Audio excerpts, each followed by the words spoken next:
KTM நான் உங்கள் Uma. So இந்த வீடியோ பதில் நம்ம என்ன பார்க்க போகிறோம் அப்படின்னா இணை எழுத்துக்கள் மயங்கொலிகள் இதை ரெண்டையும் தான் நம்ம பார்க்க போகிறோம். ஓகேங்களா? ஸோ இதுக்கு முன்னாடியே தமிழ் இலக்கணத்துக்கான பேசிக், அதுக்கப்புறம் பார்த்தீங்க அப்படின்னா எழுத்துக்களின் பிறப்பு, இந்த 2 வீடியோ பார்த்துருப்போம். ஓகேங்களா? ஸோ அந்த 2 வீடியோவும் பார்த்துட்டு அதுக்கப்புறம் இது பாருங்கள், அப்போ தான் உங்களுக்கு இன்னுமே தெளிவாக புரியும். ஓகேங்களா? ஸோ எழுத்துக்களோட பிறப்பு பார்த்துருந்தீங்க அப்படின்னா இது ரொம்ப ரொம்ப ஈஸியாக உங்களுக்கு ஞாபகம் வந்துடும். ஓகேங்களா? ஸோ எப்படி அப்படிங்கிறத நான் சொல்லித்தரேன். ஓகேங்களா? ஸோ தெளிவாக கவனிங்க, வீடியோவை ஸ்கிப் பண்ணாமல் கடைசி வரைக்கும் பாருங்க. ஓகேங்களா? ஸோ இணை எழுத்துக்கள் பார்த்தீங்க அப்படின்னா 6th புக்கு நியூ புக் இருக்கு இல்லையா, நியூ புக்கில் டேர்ம் 2ல் இயல் 1. ஓகேங்களா? இதுவே மயங்கொலிகள் பார்த்தீங்க அப்படின்னா அதே 6th புக்கு நியூ புக்கில் டேர்ம் 2ல் இயல் 2வாக இருக்கும். ஓகேங்களா? ஸோ 2 இயலாக இது வரும். ஸோ இணை எழுத்துக்கள் மயங்கொலிகள். ஓகேங்களா? ஸோ இணை எழுத்துக்கள் அப்படிங்கிறது நட்பெழுத்துக்கள் அப்படின்னு சொல்லலாம். ஓகேங்களா? ஸோ இணை எழுத்துக்கள் அப்படின்னு என்ன சொல்லலாம்? நட்பெழுத்துக்கள். ஓகேங்களா? இணை எழுத்துக்களை நட்பெழுத்துக்கள் அப்படின்னு சொல்லலாம். நட்பெழுத்துக்களில் என்னன்னா, இப்போ நட்புன்னா என்ன, கூடவே இருக்கிறதா இல்லையா? ஸோ அதே மாதிரி இந்த எழுத்துக்களும் பார்த்தீங்க அப்படின்னா ஒரு எழுத்து வந்துச்சு அப்படின்னா அதுக்கு பக்கத்தில் அதே அதுக்கான இனமான எழுத்து தான் வரும். ஓகேங்களா? ஸோ எழுத்துக்கள் பார்த்தீங்க அப்படின்னா எப்படி பிறக்கும், எந்த இடத்திலிருந்து பிறக்கும், எந்த முயற்சினால் பிறக்கும் அப்படிங்கிறத நம்ம முன்னாடி கிளாஸில் பார்த்தாச்சு. ஓகேங்களா? ஸோ அந்த இடப்பிறப்பு, அதுக்கப்புறம் முயற்சி பிறப்பு, அதை பொறுத்து இணை எழுத்துக்கள் அமையும். ஓகேங்களா? ஸோ அந்த மாதிரி வர்றது தான் இணை எழுத்துக்கள் அப்படின்னு சொல்லுவோம். ஓகேங்களா? ஸோ இணை எழுத்துக்கள் பார்த்தீங்க அப்படின்னா இப்போ ஃபர்ஸ்ட் பார்த்தோம், உயிரெழுத்துகள் பார்த்தோம் இல்லையா? ஸோ உயிரெழுத்துகள் பிறக்கும் இடங்கள் பார்த்தோம். ஓகேங்களா? ஸோ உயிரெழுத்துக்களில் எந்தெந்த எழுத்துக்கள் எந்தெந்த எழுத்துக்கு இனமாக வரும் அப்படின்னா, குறில் எழுத்து இருக்கு இல்லையா, குறில் எழுத்துக்கு நெடில் எழுத்து இனமாக வரும். அதே மாதிரி நெடிலுக்கு குறில் இனமாக வரும். ஓகேங்களா? ஸோ குறிலுக்கு நெடிலும் நெடிலுக்கு குறிலும் வந்து உங்களுக்கு இனமாக வரும். இதுவே பார்த்தீங்க அப்படின்னா அதுக்கப்புறம் உங்களுக்கு இந்த 2க்குமே குறில் கிடையாது இல்லையா? மீதி எல்லாத்துக்குமே குறில் இருக்குது. ஸோ குறிலுக்கு நெடில் வந்து உங்களுக்கு வந்து இனமாக வரும். ஆனால் இந்த இடத்துல ஐக்கும் அவுக்கும் உங்களுக்கு குறில் கிடையாது. அப்போ ஐ வந்துச்சு அப்படின்னா நீங்கள் ஈ அப்படிங்கிற அந்த எழுத்தை எடுத்துக்கணும். அப்போ ஐக்கு இனமாக என்ன எழுத்து வரும்? ஈ அப்படிங்கிற எழுத்து வரும். அவுக்கு இனமாக ஊ அப்படிங்கிற எழுத்து வரும். ஓகேங்களா? ஸோ புரியுதுங்களா? அப்புறம் இந்த உயிரெழுத்துக்கள் பார்த்தீங்க அப்படின்னா உங்களுக்கு சொல்லுக்கு இடையிலையும் இறுதியிலையும் வராது. ஓகேங்களா? முதல்ல மட்டும்தான் வரும். அது வந்து மொழி முதல் மொழி இறுதி எழுத்துக்கள் இருக்கு இல்லையா, அதில் நம்ம படிப்போம். ஓகேங்களா? ஸோ உயிரெழுத்துக்கள் அளபெடையில் மட்டும்தான் இடையிலையும் இறுதியிலையும் வரும். ஓகேங்களா? ஸோ அப்போ தான் உங்களுக்கு வந்து இந்த இணை எழுத்து உங்களுக்கு வரும். ஓகேங்களா? ஸோ பாருங்கள், தூம் அப்படின்னு படிப்போம் இல்லையா, இந்த மாதிரி படிப்போம் இல்லையா? ஸோ இந்த மாதிரி இடையில வர்றது உங்களுக்கு அளபெடையில் தான் வரும். ஓகேங்களா? ஸோ ஆனால் தெரிஞ்சு வச்சுக்கோங்க, அப்போ ஊ அப்படிங்கிற அந்த நெடிலுக்கு குறில் அதான் வருது இல்லையா? ஸோ இந்த மாதிரி தான் வரும். ஓகேங்களா? ஸோ பார்த்தீங்க அப்படின்னா உயிரெழுத்துக்களில் குறிலுக்கு நெடிலும் நெடிலுக்கு குறிலும் தான் உங்களுக்கு இந்த இதுவாக வரும். ஓகேங்களா? ஸோ இணை எழுத்துக்களாக வரும். அந்த இணை எழுத்துக்கள் கூட உங்களுக்கு அளபெடையில் தான் வரும். ஓகேங்களா? இதே இது படிச்சிருப்பீங்க இல்லையா, நசை அப்படின்னு படிச்சிருப்பீங்க. இந்த இடத்துல ஐ அப்படிங்கிறது வந்திருக்கு இல்லையா? ஸோ நான் இப்போ சொன்னேன் இல்லையா, ஐக்கு ஈதா இணை எழுத்தா வரும், அவ்வுக்கு ஊதா இணை எழுத்தா வரும். ஓகேங்களா? ஸோ இந்த 2க்கு மட்டும் குறில் கிடையாது அப்படிங்கிறதால இந்த எழுத்து இனமாக வரும். மீதி எல்லாத்துக்குமே இப்போ ஆ அப்படின்னா ஆ அப்படிங்கிற அந்த குறில் எழுத்து தான் வரும். ஓகேங்களா? ஸோ குறிலுக்கு நெடிலும் நெடிலுக்கு குறிலும் தான் உயிரெழுத்துக்களில் உங்களுக்கு அந்த இணை எழுத்தாக வரும். ஓகேங்களா? அடுத்து என்ன இருக்குது? மெய் எழுத்து இருக்குது. மெய் எழுத்தில் உங்களுக்கு என்ன சொன்னேன், 3 வகை இருக்குதுன்னு சொன்னேன் இல்லையா? 3க்கு ஒவ்வொன்று வரும். பாருங்கள், வல்லின எழுத்து. ஸோ வல்லின எழுத்துக்கு பார்த்தீங்க அப்படின்னா உங்களுக்கு மெல்லின எழுத்து இனமாக வரும். மெல்லின எழுத்து இனமாக வரும். ஓகேங்களா? அதுக்கப்புறம் இடையின எழுத்துக்கு பார்த்தீங்க அப்படின்னா அதுவே தான் இதுவாக வரும். ஓகேங்களா? ஸோ இணை எழுத்துக்களாக அதுவே தான் வரும். ஸோ வல்லின எழுத்துக்கள் பார்த்தீங்கன்னா 6 இருக்கு இல்லையா, கசட தபர. ஓகேங்களா? அந்த 6க்குமே மெல்லின எழுத்துக்கள் 6 தான் பார்த்தீங்க அப்படின்னா உங்களுக்கு இனமான எழுத்தாக வரும். ஓகேங்களா? அதே மாதிரி இடையின எழுத்து 6 இருக்கு இல்லையா, அந்த 6ம் அதுக்குள்ளேயே உங்களுக்கு இனமாக வரும். ஓகேங்களா? ஸோ எக்ஸாம்பிள் பார்க்கலாம் பாருங்க. இப்போ வல்லின எழுத்து என்னென்ன, கசட தபர. ஓகேங்களா? ஸோ இப்போ திங்கள், மஞ்சள், பண்டம், இந்த மாதிரி வருதுன்னு வச்சுக்கோங்களேன். இப்போ பாருங்கள், இங்கே இன்ச் இன் இது எல்லாமே என்ன எழுத்துக்கள், மெல்லின மெய் எழுத்துக்கள். ஓகேங்களா? அப்போ மெல்லின மெய் எழுத்துக்களை தொடர்ந்து வல்லின எழுத்துக்கள் தான் வரும். அதுக்கு இனமான எழுத்து தான் வரும். பாருங்கள், க, ச, டா ஓகேங்களா. ஸோ இங் வந்துன்னா கா வரிசையில் என்ன வேணால் வரலாம். இன்ச் வந்துச்சு அப்படின்னா சா வரிசையில் என்ன வேணால் வரலாம். இன் வந்துச்சு அப்படின்னா டா வரிசையில் என்ன வேணால் வரலாம். அதே மாதிரி தான் வரும் பாருங்கள். ஞான நாமான இருக்கு இல்லையா. ஸோ இதை புள்ளி வச்சோம் அப்படின்னா அதுதான் என்னது, மெல்லின மெய் எழுத்து. ஸோ இதுக்கு இனமாக கா வரிசை எழுத்து தான் வரும். அதுக்கு இருக்கு இல்லையா, அதுக்கு இனமாக கா வரிசை எழுத்து தான் வரும்.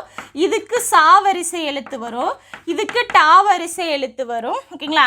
இதுக்கு தா வரிசை எழுத்து, இதுக்கு பா வரிசை எழுத்து, இதுக்கு ரா வரிசை எழுத்து. அப்போது கசட தபர புரியுதுங்களா. ஸோ அப்போ இந்த அந்த மெல்லினத்துக்கு இந்த வல்லின எழுத்துக்கள் தான் உங்களுக்கு இனமாக வரும். இப்போ உண்டி அப்படின்னு சொன்னோன்னு வச்சுக்கோங்களேன், அது டா வரிசையில் வந்துடும் ஓகேங்களா. ஸோ அதே மாதிரி தான் பந்து ஓகேங்களா. ஸோ பந்து இது பார்த்தீங்க, இதுக்கு 3க்கு நான் எழுதிட்டேன் எக்ஸாம்பிள் பாருங்கள். இது பார்த்தீங்கன்னா பந்து, அப்போ இதுக்கு அப்புறம் தா வரிசை தான் வருது ஓகேங்களா. அடுத்து பம்பரம். ஸோ இதுக்கு பார்த்தீங்கன்னா இம்முக்கு அப்புறம் பா வரிசை வருது ஓகேங்களா. ஸோ இது பார்த்தீங்க அப்படின்னா நன்றி, இப்போ இன்னுக்கு அப்புறம் ரி ஓகேங்களா. புரியுதுங்களா. ஸோ இந்த மாதிரி அதுக்கு இனமான ஓகேங்களா. ஸோ மெல்லின மெய் எழுத்துக்களுக்கு இனமான வல்லின எழுத்து தான் உங்களுக்கு வரும் ஓகேங்களா. புரியுதுங்களா. ஸோ இங்கே எழுதியிருக்கு இல்லையா, இந்த மாதிரி தான் வரும் ஓகேங்களா. இப்போ இடையின எழுத்துக்கு இடையின எழுத்தே தான் வரும் ஓகேங்களா. ஸோ இடையின எழுத்துக்கள் என்னென்ன இருக்குது பாருங்கள். எரல வளல ஓகேங்களா. ஸோ இந்த 6 தான் பார்த்தீங்கன்னா உங்களுக்கு இடையின எழுத்துக்கள் ஓகேங்களா. இப்போ இது இது என்னது புள்ளி வருமா, ஓகே. இப்போ இது பார்த்தீங்க அப்படின்னா இது எப்படி வரும் பாருங்கள், செல்வம்.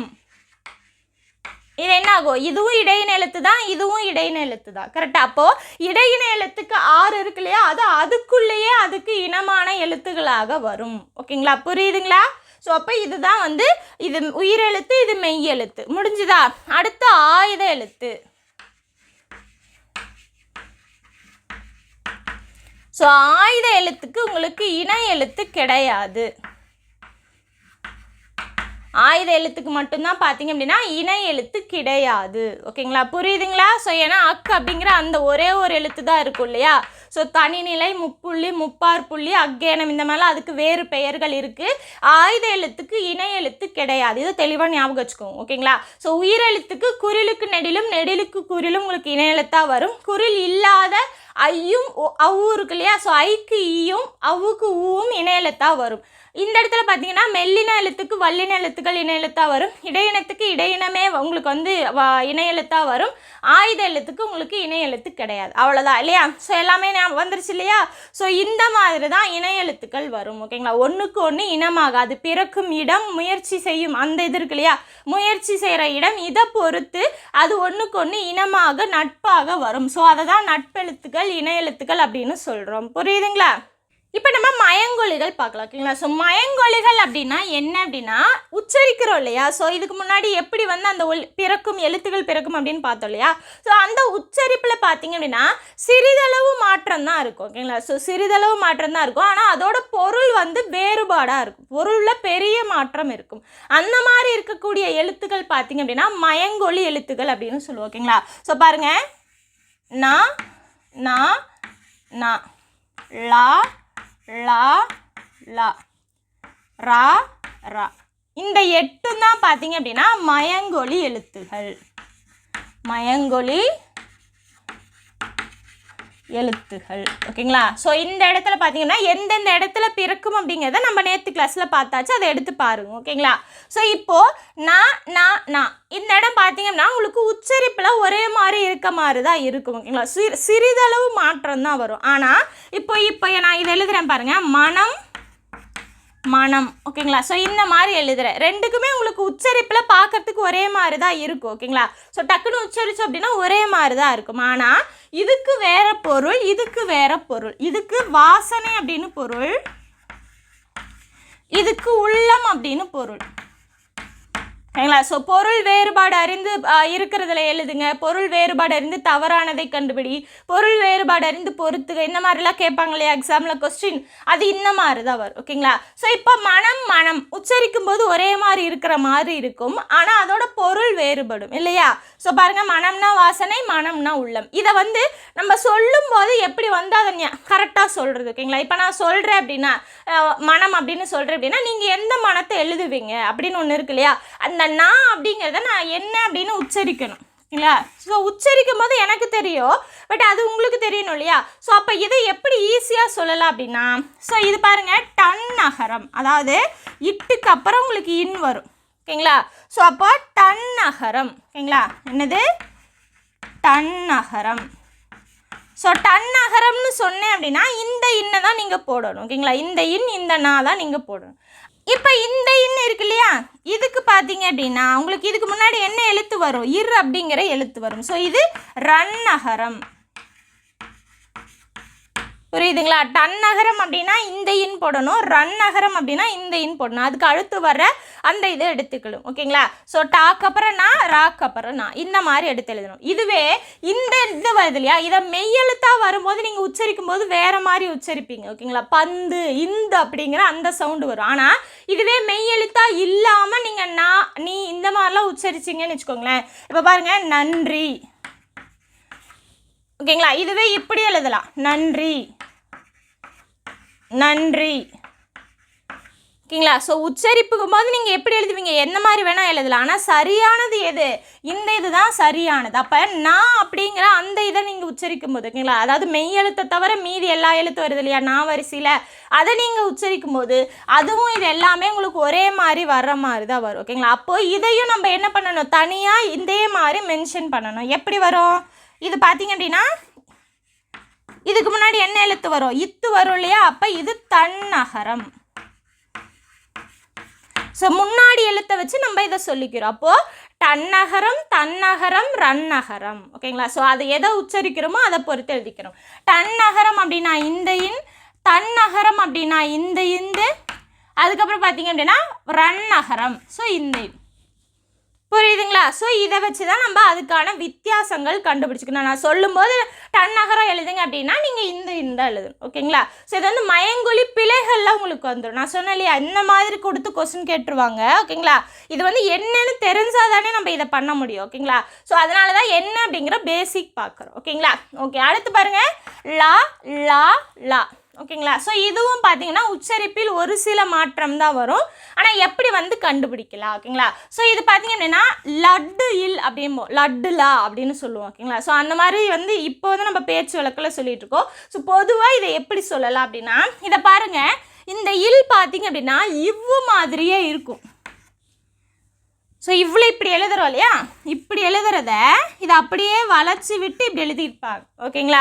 ஸோ அதனால் இதை எப்படி சொல்லலாம் அப்படின்னா வகர லகரம், வகர லகரம் அப்படின்னு சொல்லலாம், ஓகேங்களா? ஓகே, அடுத்து பாருங்கள், சிறப்பு லகரம். ஸோ தமிழுக்கே உரிய சிறப்பு லகரம் இல்லையா? ஸோ இது பார்த்தீங்க அப்படின்னா பார்க்கறதுக்கு உங்களுக்கு இம் மாதிரியே இருக்கும், ஓகேங்களா? ஸோ இம்மு கீழே அப்படியே வளைச்சி விட்ட மாதிரி இருக்கும், ஓகேங்களா? ஸோ அதனால் இதை மகர லகரம், மகர லகரம் அப்படின்னு சொல்லலாம், சிறப்பு லகரம் அப்படின்னு சொல்லலாம், ஓகேங்களா? ஸோ இந்த மாதிரி நம்ம சொல்கிறதால நான் சொல்கிறேன், ஓகேங்களா? இதை மகர லகரம் அப்படின்னு சொல்லலாம். அடுத்து பாருங்கள், இந்த இல், இது பார்த்தீங்க அப்படின்னா உங்களுக்கு பார்க்கறதுக்கு இந்த இன் மாதிரியே இருக்கும், ஓகேங்களா? ஸோ இன்னில் இந்த இடத்துல சுழிச்சு வர்றதை இங்கே நீளமாக கோடாக போட்டிருக்காங்க, அவ்வளோதான், ஓகேங்களா? அப்போது இது வந்து நகர லகரம், நகர லகரம்.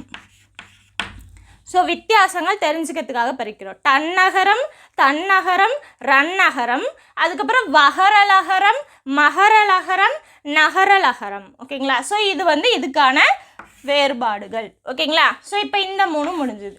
அடுத்து இந்த 2 தான் இருக்குது, ஓகேங்களா? ஸோ இந்த 2 பாருங்கள், ஈஸியாக நீங்கள் ஞாபகம் வச்சுக்கலாம். பாருங்கள், நம்ம வல்லினம் மெல்லினம் இடையினம் பார்த்தோம் இல்லையா, அந்த இது கசட தபர, இது என்னது? வல்லினம். எரள வளல, இது மெல்லினம், சரிவா, இடையினம். அப்போது இதை எப்படி சொல்லலாம் அப்படின்னா இந்த ராவை வல்லின ரகரம், வல்லின ரகரம். இதை எப்படி சொல்லலாம்? இடையின ரகரம், இடையின ரகரம். புரியுதுங்களா? இந்த 8 தான் பார்த்தீங்க அப்படின்னா மயங்கொலி எழுத்துக்கள். மயங்கொலி எழுத்துக்கள் பார்த்தீங்கன்னா உங்களுக்கு பெரும்பாலும் மயங்கொலி எழுத்து பிழைகள் வருது இல்லையா? ஸோ பிழைகளை திருத்தி எழுதுக அந்த மாதிரி இடத்துலையும், இந்த மாதிரி பொருள் வேறுபாடு அறிந்து பொறுத்துக, பொருள் வேறுபாடு அறிந்து தவறானதை எழுது, சரியானதை எழுதுன்னு இந்த மாதிரி கொடுப்பாங்க இல்லையா? ஸோ இந்த மாதிரி இடத்துலையும் தான் உங்களுக்கு மயங்கொலிகள் வரும். ஓகேங்களா? ஸோ அதை வந்து நம்ம சிலபஸ் டாபிக் பார்ப்போம் இல்லையா? அப்போது தெளிவாக ஒவ்வொன்றுக்கும் இந்த மாதிரி எடுத்து ஒவ்வொன்றுக்கும் நம்ம பொருள் பார்த்துக்கலாம். ஓகேங்களா? ஸோ இப்போதைக்கு இதை வந்து பேசிக் இது எல்லாமே தெரிஞ்சு வச்சுக்கோங்க. ஓகேங்களா? ஸோ இந்த 8 தான். ஓகேங்களா? இந்த 8 எழுத்துக்கள். அப்போ மயங்கொலி எழுத்துக்கள் எத்தனை? 8 இருக்குது. ஓகேங்களா? ஸோ நா நா நா லா லா லா ரா ரா. ஓகேங்களா? அதாவது டன்னகரம், தன்னகரம், ரன்னகரம், வகரலகரம், மகரலகரம், அதுக்கப்புறம் என்னது நகரலகரம், அதுக்கப்புறம் இடையினரகரம், வல்லினரகரம். ஓகேங்களா? ஸோ இந்த 8 தான் பார்த்தீங்க அப்படின்னா உங்களுக்கு மயங்கொலி எழுத்துக்கள். மயங்கொலி எழுத்துக்கள் எத்தனை அப்படின்னு கேள்விகள் கேட்கலாம். 8. ஓகேங்களா? ஸோ இடையினரா இந்த மாதிரியெல்லாம் கேள்விகள் கேட்கலாம். ஓகேங்களா? ஸோ இந்த பேசிக் நீங்கள் தெரிஞ்சு வச்சுக்கோங்க. ஓகேங்களா? ஸோ அதுக்கப்புறம் எப்படி அதை சொல்லலாம் அப்படிங்கிறதும் கேட்கலாம். இந்த இதுவும் கூட கேட்கலாம். ஓகேங்களா? ஸோ எல்லாமே தெரிஞ்சு வச்சுக்கணும். ஓகேங்களா? ஸோ இது எல்லாமே புக்கில் இருக்க இன்ஃபர்மேஷன் தான் இல்லையா? So each and every line நீங்கள் என்ன பண்ணிக்கணும்? தெரிஞ்சு வச்சுக்கணும். ஸோ அவங்க கொஸ்டின் எப்படி கேட்டாலும் அட்டன் பண்ணணும். ஓகேங்களா?